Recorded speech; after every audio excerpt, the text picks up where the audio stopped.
Yesaya 53 ayat 7 sampai dengan 10.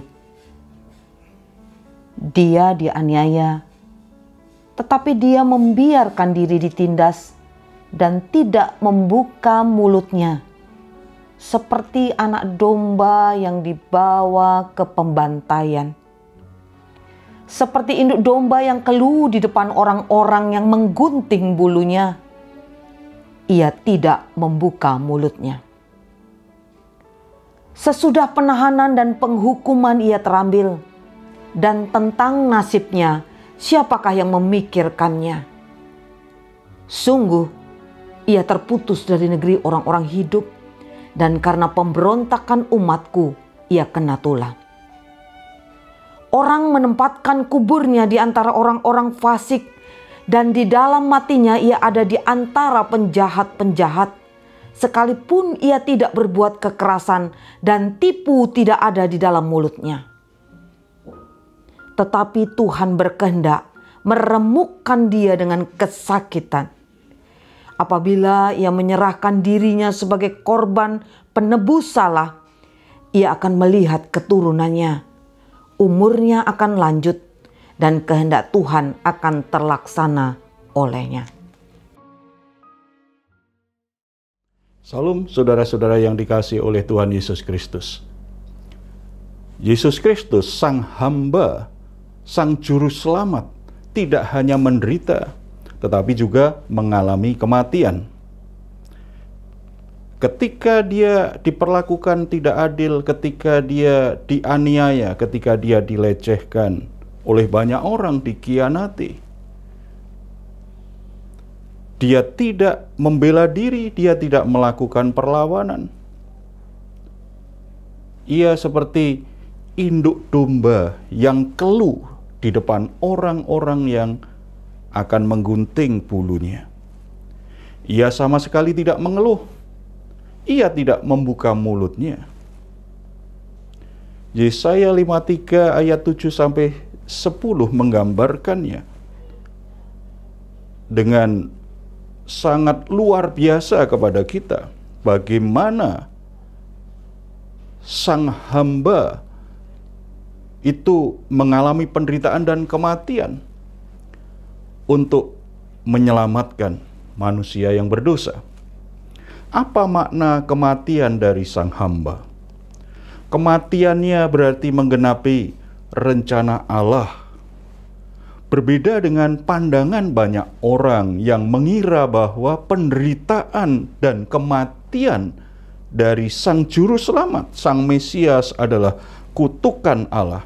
Tetapi Nabi Yesaya menunjukkan, memperlihatkan sebuah kebenaran bahwa penderitaan dan kematian Sang Mesias itu untuk menggenapi kehendak Allah. Allah menyebut hambaku, yaitu orang yang melaksanakan kehendaknya. Yesus Kristus telah mengosongkan dirinya menjadi hamba untuk menggenapi maksud Tuhannya. Dia Sang Firman Allah yang menjadi manusia, datang di muka bumi ini untuk melakukan pekerjaan misi ilahi yang luar biasa melalui ketaatannya dan kematiannya. Manusia beroleh keselamatan. Kematian Yesus Kristus bukanlah kekalahan, tetapi justru keberhasilan dan kemenangan. Karena ketika ia mati di atas kayu salib, berarti rencana Allah untuk menebus dosa manusia, rencana Allah untuk menyelamatkan manusia, tugas dari Bapa di surga itu sudah diselesaikan. Makanya tidak heran ketika di atas kayu salib Yesus berkata, sudah selesai. Dia sudah menyelesaikan rencana penebusan itu, misi dari Sang Bapa itu, melalui kematiannya di atas kayu salib. Yesus melakukannya bukan karena terpaksa. Tidak, Dia melakukannya dengan sukacita, dengan kerelaan. Dia menyerahkan dirinya. Dia mentaati itu. Jadi tidak ada yang namanya keterpaksaan. Saudara-saudara, sang hamba adalah korban penebus salah, korban yang berkenan di hadapan Allah. Kita tahu di masa dulu ketika orang ingin mendapatkan pengampunan oleh Allah, dia akan mempersembahkan korban penebus salah, korban penebus dosa. Karena ketidaksetiaannya, karena dosa-dosanya, karena berbagai hal yang membuat hidupnya tidak berkenan kepada Allah, harus ada korban penebus salah. Tetapi melalui kematian Yesus Kristus yang rela menyerahkan dirinya untuk menjadi korban penebus dosa, maka bagi kita yang percaya kepada Yesus Kristus, kita tidak perlu lagi melakukan penebusan dosa. Ketika kita berdosa, kita datang kepada Tuhan, minta ampun, dan mengarahkan iman kita kepada karya penebusan Kristus yang selesai. Setelah itu, ambil komitmen untuk tinggalkan dosa itu, hidup dalam pertobatan. Ada anugerah yang memberi kita sebuah kepastian bahwa dosa kita diampuni oleh Allah. Jadi saudara-saudara, jangan sia-siakan hidupmu yang sudah ditebus. Untuk menebus engkau dari dosa-dosamu, untuk membebaskan engkau dari belenggu dosa, untuk membebaskan hidupmu dari dominasi, kekuasaan, dan perbudakan dosa. Yesus harus mati di atas kayu salib. Oleh sebab itu, tidak seharusnya kita kembali menyia-nyiakan hidup kita di dalam dosa.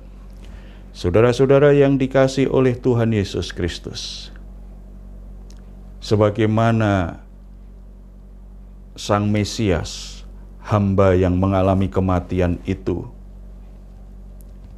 dia menyerahkan dirinya untuk menggenapi misi Bapa di surga.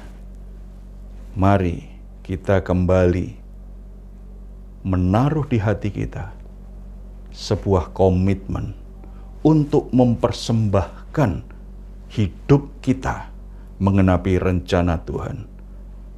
Selama kita masih hidup di dunia ini berarti sebuah kesempatan yang Tuhan izinkan dalam hidup kita supaya kita bisa menggenapi rencananya. Sekali lagi, jangan sia-siakan hidupmu. Pakai setiap waktu, pakai talentamu, pakai karuniamu, dan pakai semua berkat-berkat Tuhan yang Tuhan percayakan kepadamu untuk membawa kemuliaannya. Kematiannya adalah kehidupan baru bagi kita. Puji Tuhan. Kita berdoa. Bapa di surga, kami bersyukur karena melalui kematian Yesus Kristus kami semua beroleh kehidupan yang baru. Melalui kematian Yesus Kristus kami sudah selesai lunas dibayar. Dosa-dosa kami lunas dibayar. Dosa-dosa kami sudah selesai ditebus oleh Yesus Kristus, sehingga tidak perlu lagi dosa itu menguasai hidup kami. Kami bersyukur karena hidup kami sudah dibebaskan dari semua belenggu dosa, dominasi, dan kekuatan dosa. Biarlah kami selalu melihat hidup baru kami dan mulai melangkah. Kami mau mempersembahkan anggota-anggota tubuh kami untuk menjadi senjata-senjata kebenaran Allah. Kami ingin memuliakan Allah melalui tubuh kami, tubuh yang kudus, tubuh yang menjadi berkat bagi banyak orang, tubuh yang mengerjakan perkara-perkara yang dari Tuhan. Kiranya Roh Kudus menolong kami untuk bisa melakukannya. Terpuji namamu dalam nama Tuhan Yesus. Amin.